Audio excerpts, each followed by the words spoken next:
Hey guys, this is how you're going to use Figma Boolean variants in Figma.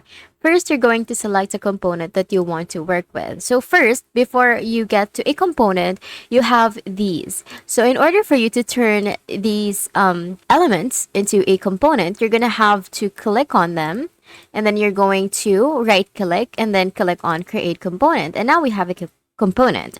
Now click on that component and then go here on the right side panel, and then you will see this properties button. You're gonna have to click on this plus icon, and then you're just gonna click on Boolean.